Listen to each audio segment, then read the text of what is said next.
and he said he'd be scared if a black pilot was on a plane. Does that not seem racist? I don't know anything about that. Then answer no. Does that seem racist? Is a yes or no question, Kyle. Deflection! Deflection! Yeah! Yeah! I've covered Kyle Rittenhouse slowly fading into kind of irrelevance before on this channel, but recently there's been a couple things that have happened to do with him which I thought were worth talking about.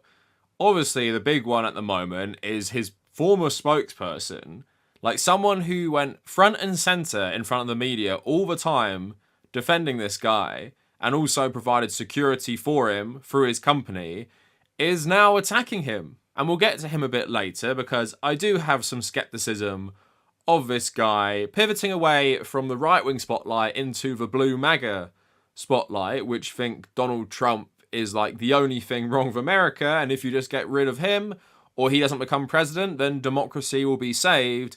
But also, he's got a taste of reality in that he started to collab with Turning Point USA, and he's been doing tours around college campuses, and safe to say, a lot of people at those campuses don't like what he has to say and challenge him on a lot of stuff which he can't even handle because, yeah, most normal people at the very least don't think you should be a public figure for the simple fact that you're only famous for killing people. I've constantly described his celebrity to the Oliver Stone film Natural Born Killers, which critiques America's fascination. But in the case of Kyle Rittenhouse, it's always been clear he's just been a political pawn for right-wing organizations and right-wing media figures. And there's also been some funny things coming out recently, which we're going to get into, if it's real or not, about why he couldn't join the US Marines, because it's a fact that he was rejected from them when he was 17, but apparently now, spokesperson is also retweeting stuff like this. He failed the entrance exam so badly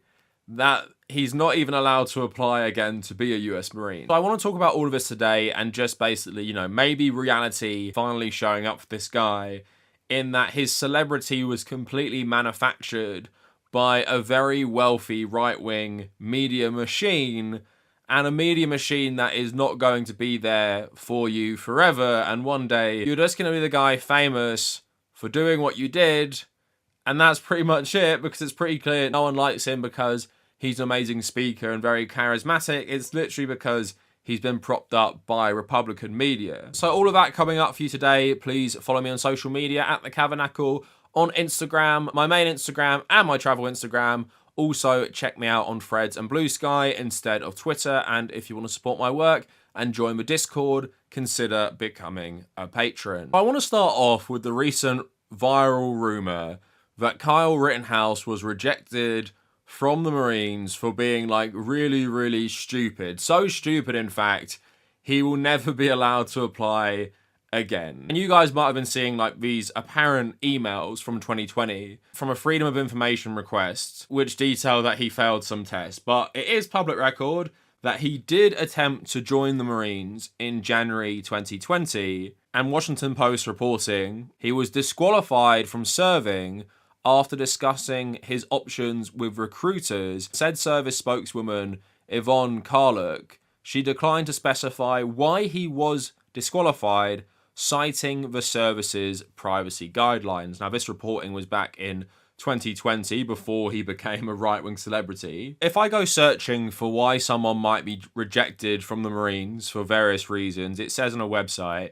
that applicants will be disqualified from consideration until certain issues have been addressed. These include being overweight or underweight, having a condition that is currently inflamed or painful, including infections, or you have a condition that requires surgery. Other conditions might permanently disqualify you from joining the Marines, such as if you're blind, have uncorrectable vision or irreparable eye conditions, seizures, insulin-dependent diabetes, or have like heart disease, and also mental illnesses as well might be disqualifying. So all of those things could have factored into him being disqualified. But recently, and this was released, I believe, on April 1st, So again, I don't know about this because it seems like such a weird thing to randomly fake one day that you're going to make up emails about Kyle Rittenhouse, who isn't as relevant anymore. It seems like a weird time to do it. But basically, this was apparently a Freedom of Information request. It says, "Good evening. In a follow-up to the Rittenhouse request,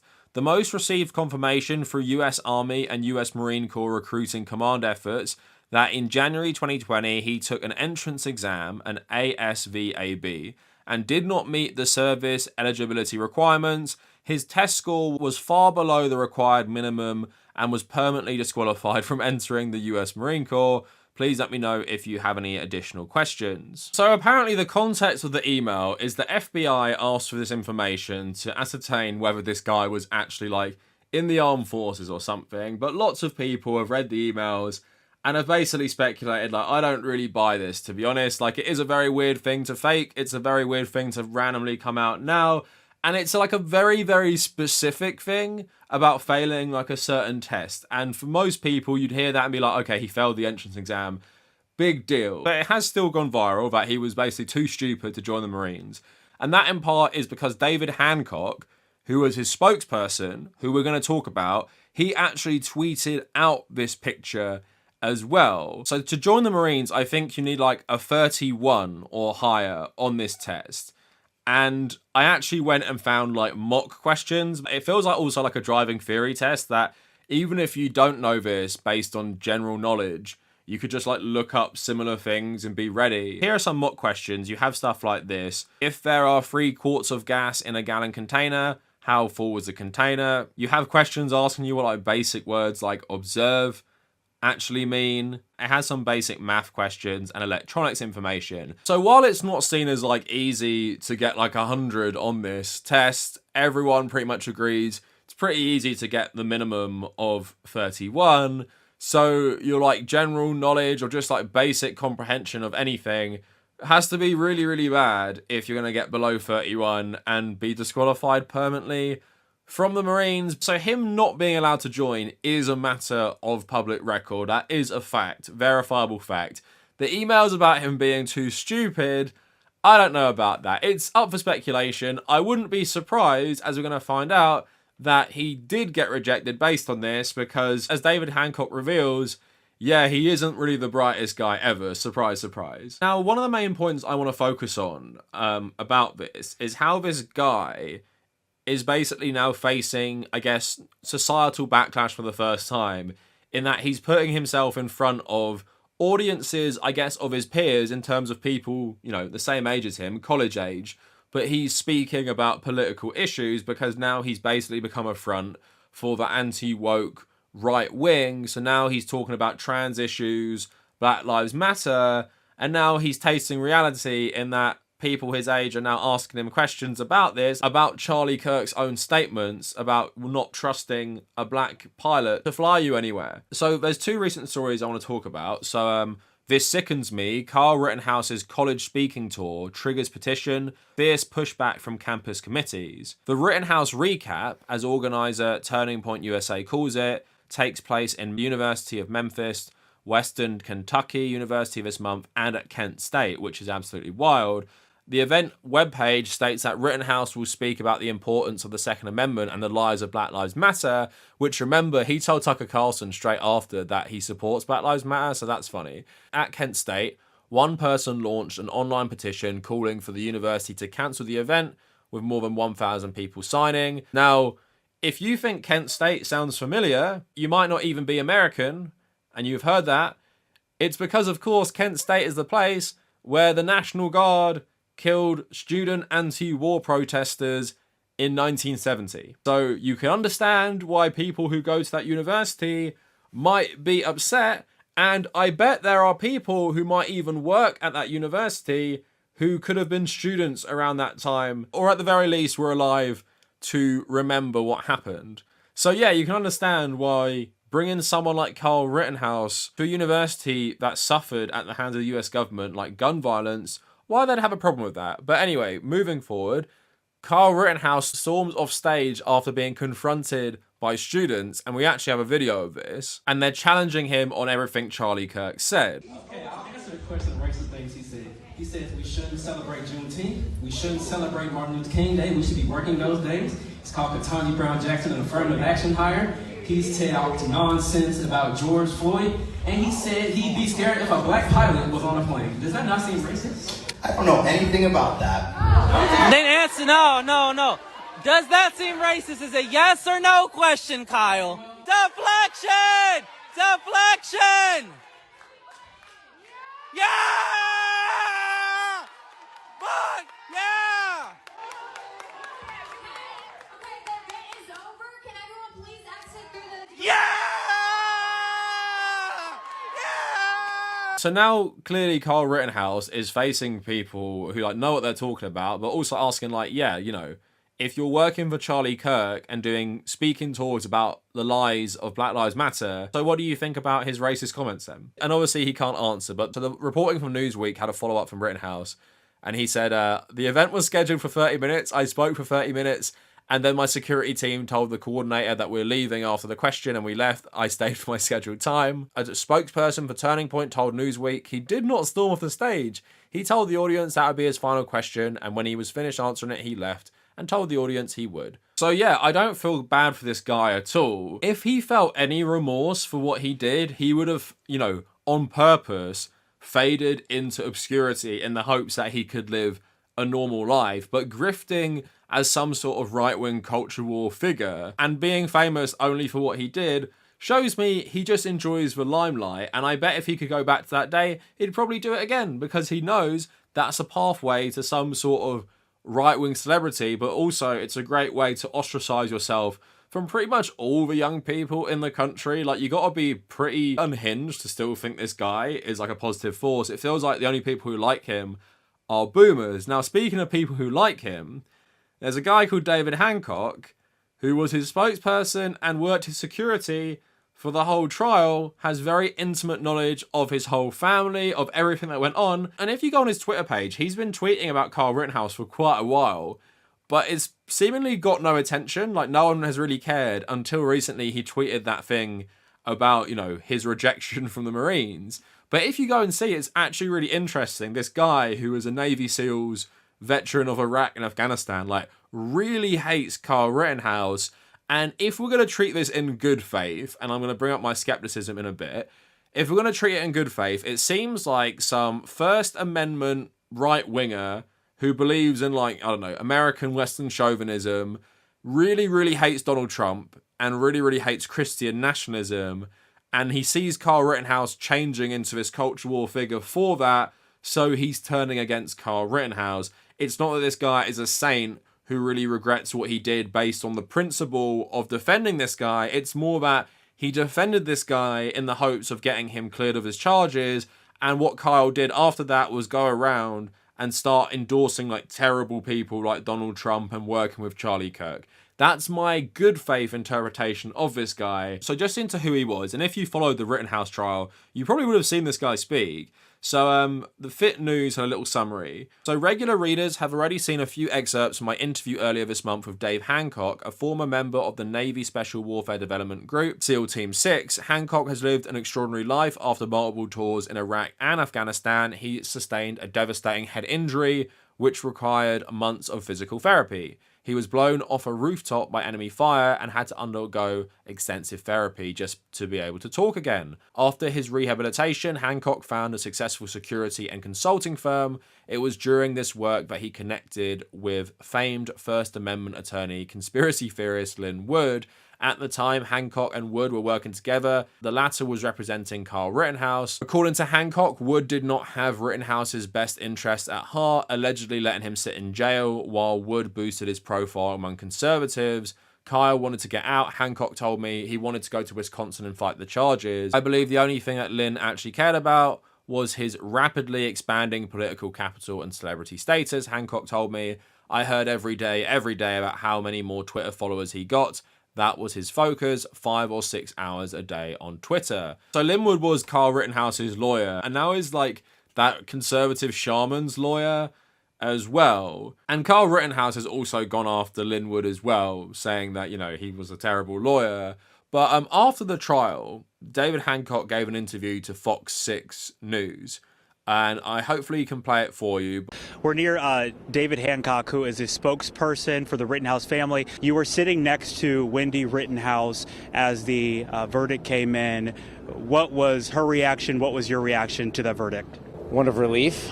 It's been a long road, and so we believe that that was the right verdict, and we believe that the length of time was the jury being very careful in reading the instructions and looking over the evidence. But look, there's no spiking of football. There's two people did lose their lives. There was a lot of things that infected this case, like politics, that sent it off the rails really early on.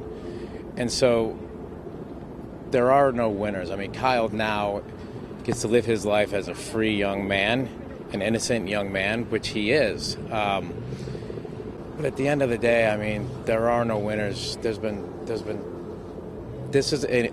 I believe this is a inflection point for this country that we should try to bridge the divide right now, and we should try to come together, right? This is a moment that I think the country can use.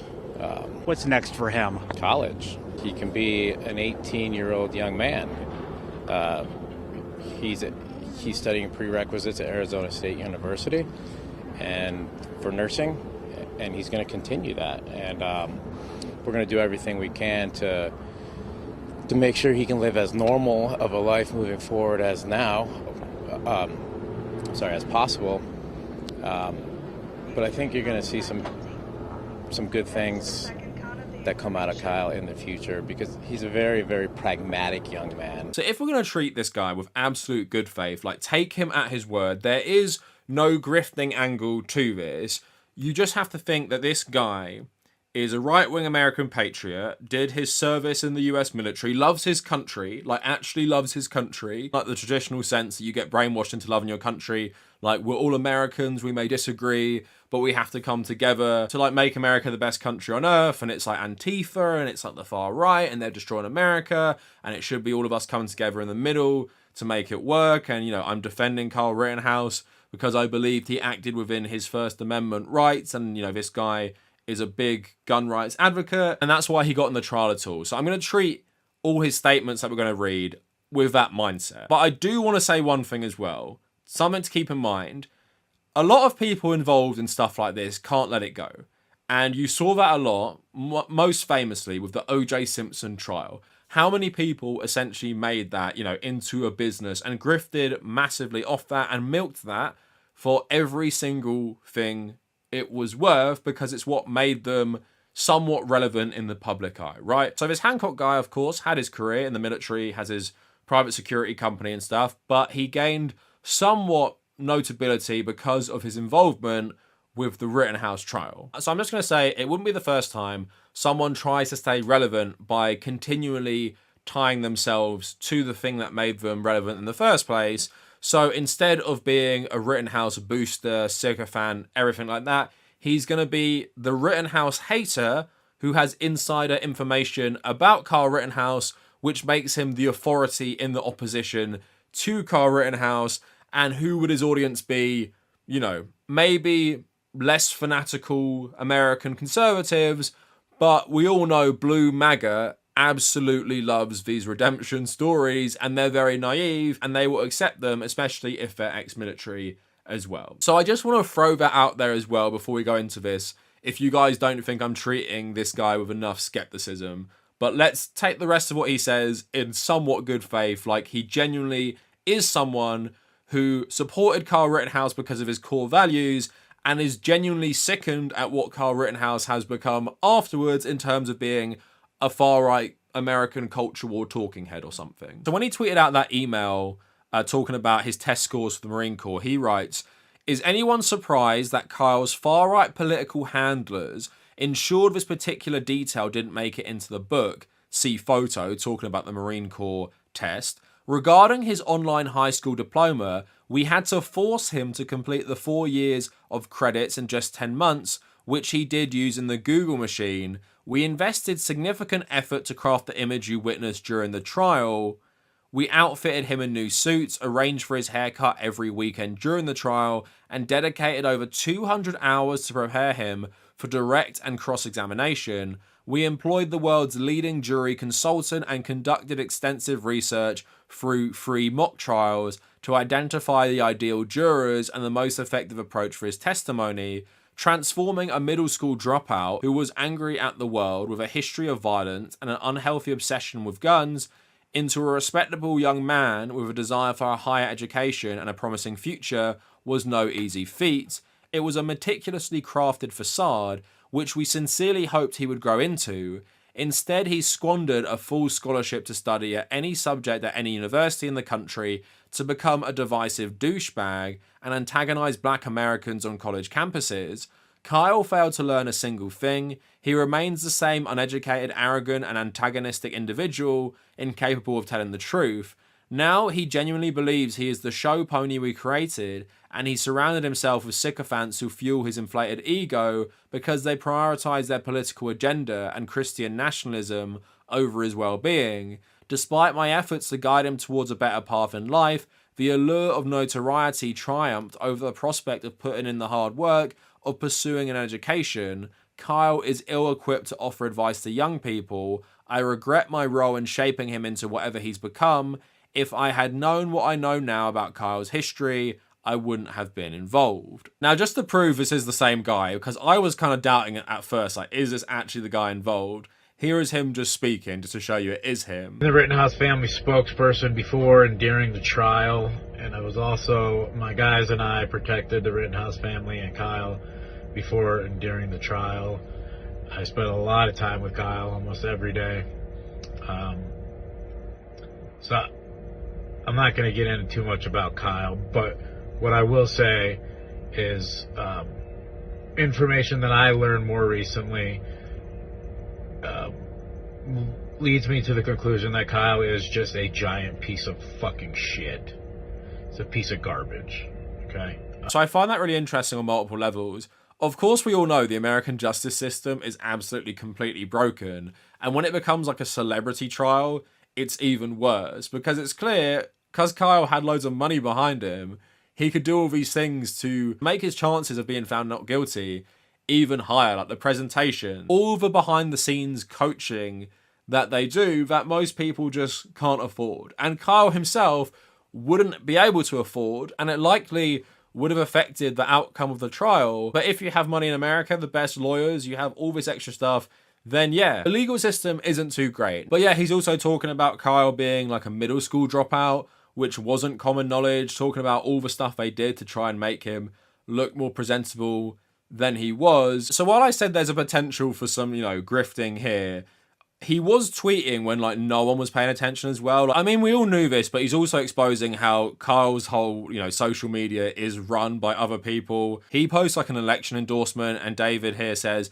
"This post is what happens when political operatives seize control of an impressionable, uneducated young man with a large social media presence. Kyle didn't write this. The people using him wrote this. This is precisely what I tried to prevent when I helped him. The blatant exploitation is truly disgusting." So replying to Kyle Rittenhouse saying, "I will not recognize this nonsense and delusion. Today is Easter," after Kamala Harris tweeted Trans Day of Visibility, David saying, "In case you didn't know, his account is run by far-right political operatives that haven't figured out that Gen Z is much more inclusive than their boomer religious zealot friends.